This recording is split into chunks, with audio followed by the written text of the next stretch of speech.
Thanks, Lucy. How's it, KG? Congratulations on your superb efforts. These performances that you're producing lately, does this speak to your the management of your bowling loads? Uh, are you happy with the amount of cricket you're playing at the moment? Speaks to hard work, but at the same time, yes, I think the management of the bowling loads helps because I'm not getting any younger.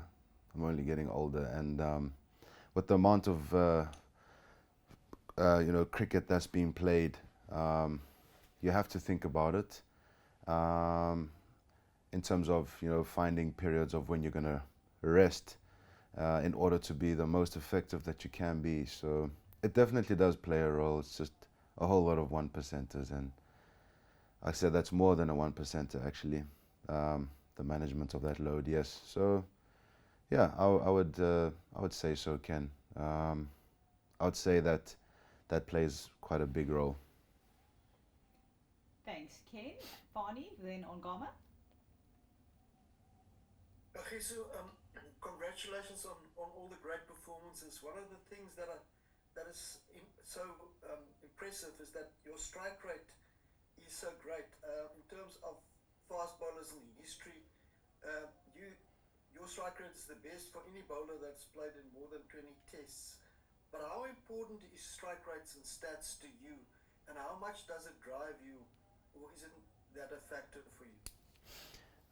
So when you play, my my first thought of playing at the highest level was to be the best, and every kid dreams of doing that. Every kid dreams of playing for South Africa, and that was my dream. And my dream was to represent South Africa and to be the best, and to be a part of winning South African cricket teams. And all along the way, you don't really think about stats. The stats, they come in, and you read them. People like Lucy will tell you the stats because um, they that's their world or whatever. But when things like that come in, you see it and you can actually appreciate it, and then that makes you even more motivated.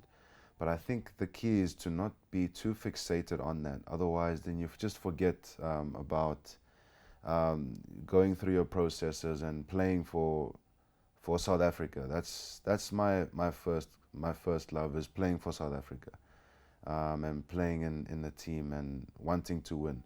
The stats they're there. They do motivate you, I guess, but they're not. I'm not fixated on them. If that answers your question. Yeah, thank you. Thanks, Fani. I see you noted your comment there, on Gama, so we're going to move on to Johan, then Telford. Morning, KG. You mentioned not being fixated on stuff and processes, but how do you feel being back at number one in the rankings again after since 2019? That must be. Yes. Like I said, all these things they come. If I was number five, if I was number three, and we're winning, then I'm really happy. Then I'm happy. If I'm number one as well, I'm even more happy. But as long as we're winning, that's the major thing for me. I don't really. I'm happy with the fact that I guess it's not number one in the world, but it's all about the process. That's literally what it is, and being obsessed with that. I know it sounds so cliche, but I don't know how much more cliche I can be. It's because cliche is a kind of reality. So I'm happy with it, but again, I'm not going to think about it too much. Um, the work continues. Thanks, Johan. Telford? Thanks, Lucy. How's it, KG? Um, this is your fourth series in the Asian subcontinent, your fourth Test series, and your most successful. And you've obviously come a long way with this team. But what do you think has changed for South Africa from a mental perspective in when they come to the subcontinent? That's a good question. Um, hmm. I think the guys are being more open as to scoring, um, in terms of the batters. you can see there's a whole lot of scoring options, and those scoring options are being executed well. And the bowling, I mean, you got Keshav, who's just an absolute operator. Vian has always shown potential, and the little bits of experience that you get. I mean, we went through a transition phase when all the goats retired, and we went through a transition phase, and all these guys that you're seeing now, like Vian, Kesh, myself coming through, we've been exposed. Lungi was there. So now I think we're almost like coming into a bit of a sweet spot. Also, what I've been really impressed about is the guys that have recently come on board and how they're making an impact. And you look at a guy like Stubbs as well, who's had bits of experience over the last 2 years, and all of that comes together and then forms that formula. But I think the way Shooks has picked the team, he speaks about character, and I think that's probably the most important point, is picking the characters, and so many guys putting their hands up to perform, and that's what you're seeing because of that character and that freedom to express yourself when you play. I think that's what it is. Thanks, Talford, for those. Hi, KG, well bowled. KG, I heard you yesterday on the post-match saying, that you're so happy that the batters performed well, and you gave a lot of praise to them, and you've been part of so many sides where, South Africa were not scoring enough runs, and then you guys had to try and make something happen. What does it feel like now that, is there a bit more confidence in your batters' abilities, I guess, and just kind of to follow up on what you just said, are you seeing like a development on that side of the game? Yeah, whenever we get 2 days to put our feet up, I'm more than happy. So if we can sleep, whilst they bat, that's fantastic. So they must keep it up. But yes, there is a confidence because of the performances that the guys have put in, and especially coming to the subcontinent and beating Bangladesh 2-0. I mean, that's no easy feat. But I was actually very impressed when India came to South Africa. I think that's when it's really struck for me. Yes, West Indies as well, but I thought India was a big test. The wickets were spicy, but you had guys like Bedders, Tony, they put their hands up in that series, and conditions were tough to bat. Perhaps conditions now were a little bit easier, barring Dhaka. But and Chittagong was obviously quite flat, but you still have to do the work. But for me, having a look at that India series when things were tough at Centurion, facing a good attack, that's what really stuck out for me, and that's when I was like, okay, no, this group is really up for it. Thanks for those. Kagiso? Thank you very much, Lucy. Good morning from our side, KG. Good afternoon, your side. KG, you pretty much grown up in the transition from the eras of the Dale Steyn, Morne Morples, Vernon Philadelphia, and morphed through to becoming the leader of the attack. Just walk us through how that journey has been for you emotionally and personally. Sure. I don't want to give you a Bible. I mean, there's so much that's happened. I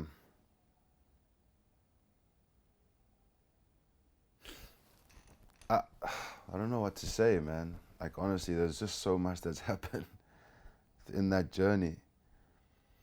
I guess for me, it was a dream come true. I mean, I sound like a stuck record, but it's a dream come true. It was a dream come true to play for South Africa and to play with my heroes, because those guys were my heroes growing up, and I played with them. And now, you're playing with guys that you played with at school, so now there's more of a familiarity. with your peers, because we grew up together.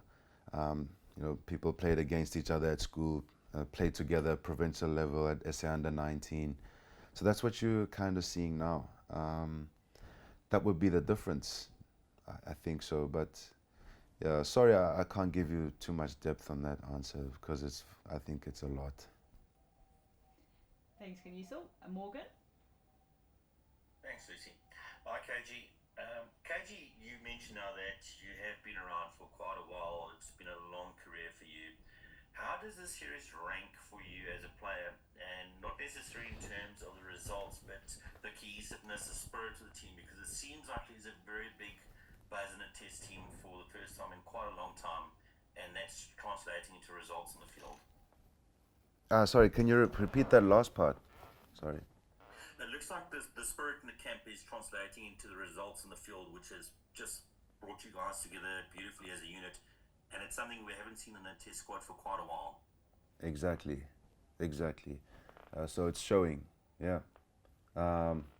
We play for each other. We play for each other, and the main thing is the badge, because you're only here for a limited amount of time. So we respect each other. Everyone is allowed to be who they are, but then we also, draw the line on what we agree upon in terms of playing and how we want to conduct ourselves as a team. But everyone is trusted in doing what they do, and there is a real camaraderie. I mean, it's not like we hold each other's hands everywhere we go, but we're together. We're together, and we're willing to take anything on. We win as a team, we lose as a team, and everyone is buying in. So I'm glad that it's showing. Thanks, KG. Thanks, Morgan. Fani? Yeah, Kagiso, I just want to ask you a little bit about the pace factor. I remember a year or so ago in an interview you said to me, "I'm not a robot, man," because it was about the load that you were carrying, and understandably the pace drops a little bit. But how do you feel about the pace, and how important is it to crank it up to 145 kilometers an hour? Yeah, that would be lovely if I could do that more constantly. That would be awesome. Whoever has the answer to that, please tell me. It is important. Pace is important. Yeah, pace is, there's no substitute for pace. Of course, skill, you need the skill with the pace, but when you combine the two, you can become very lethal. In test match cricket, you have to maintain the pace too. But when it's not there, you obviously have to be a bit crafty, because it is hot here, and it's no easy feat. Just bowling the entire day in the subcontinent. It drains your energy, and it's not like you're just gonna try and pace yourself, because you come with the new ball and you want to really make an impact with the new ball, and you're not going to ease your way into it. Otherwise, the opposition could be, could get off to a good start. So you need to make sure you're on the money, and then the adrenaline kicks in, and out of nowhere you find yourself bowling at, your highest intensity, and you have to come back perhaps after lunch and then just before tea. So it's about being consistent with it and bowling at good pace. I think naturally I have the pace. You also find ways to maintain the pace, and perhaps look at a few technical issues, working with Pete Botha, and perhaps some conditioning conditioning that you can do to make sure that you can increase your pace. So there's a whole lot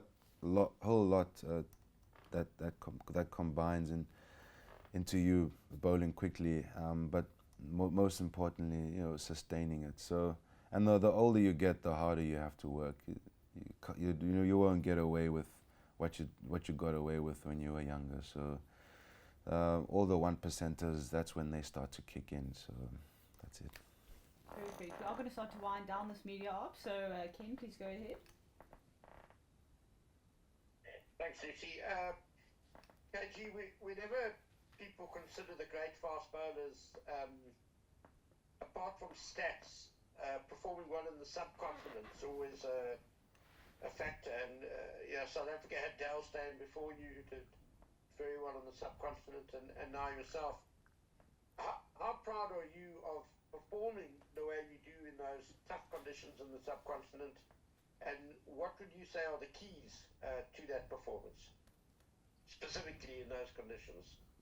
Over my career, what I've learned is, sometimes you go through some difficult periods, and you just have to have bounce back ability. And for me, the biggest lesson I learned was not trying to look back too much, and just to look forward, because you're never going to be who you were when you were younger. So you have to work with what you have at the present moment. And performing in the subcontinent as a fast bowler is a challenge that every fast bowler, I think, would like to succeed in. And I'm really happy with that. And the keys, I think, are to focus on your strengths and to be obsessed with the process. I've always been obsessed with it. You literally have to be. Every athlete is obsessed with the process, and but for me, I think the focusing on your strengths, understanding what your strengths are, and enhancing on your strengths, I think, are very important, and also not thinking too much about what's happening out of your control. Keeping things in your control is the most important thing. So many things happen on a daily that can actually just clutter your mind. Peace of mind, I think, is very key. Thanks, Firdous. Thanks, KG. I'm just wondering, you're talking about coming through a lot of difficult times.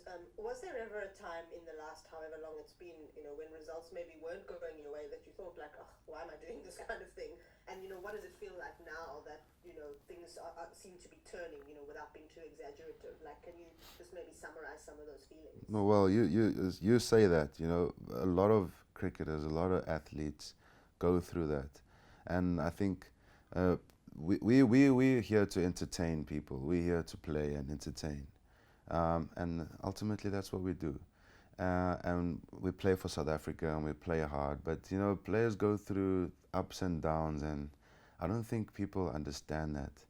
I'm not looking for any sympathy card here, but I'm not playing the sympathy card, but we go through a lot of emotions, And, of course, yeah, there were times where I was like, man, what's going on here?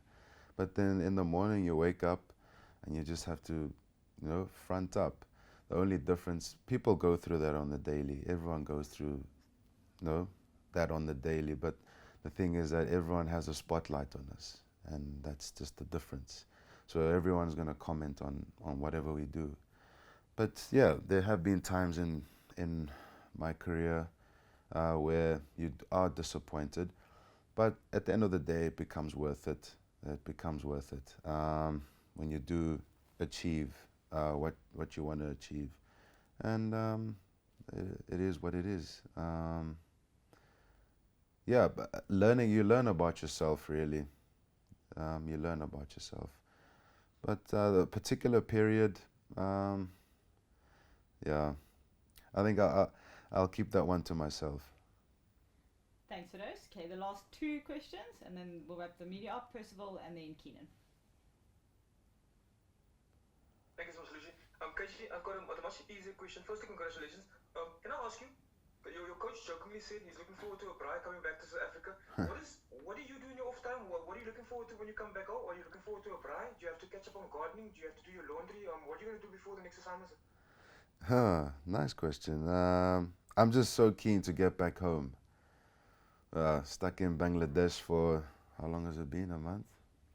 Yeah, we're not allowed to leave the hotel. So yeah, a braai is definitely on the cards, 100%. And I hope the weather's good in Johannesburg.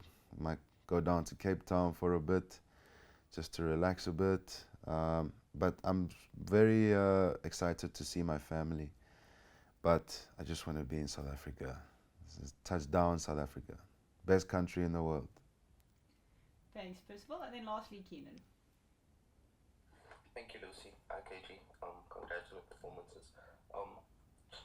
Just in terms of you've spoken about wanting to be the best, and CSA also released a clip where they spoke about when you entered the team and your ambitions were to be the best fast bowler in the world. ICC is obviously now acknowledged you as the number one, but just what are your own metrics to determine what you've reached once you've reached that stage? Is it like the 439 test wicket marks, or what are those metrics that you've set for yourself to judge that? I just want to win a World Cup. That's literally my dream. So hopefully, I don't have any other metrics really. The only metrics that I'm focusing on are just the process and finding ways to enhance the process. The metrics will take care of themselves. Literally just learning about yourself and trying to find ways to upskill yourself, trying to find ways to work smarter, learning more about the game, learning more about yourself, tweaking the process, and dealing with highs and lows, mental health. All those things are those are the kind of metrics that I'm focused on.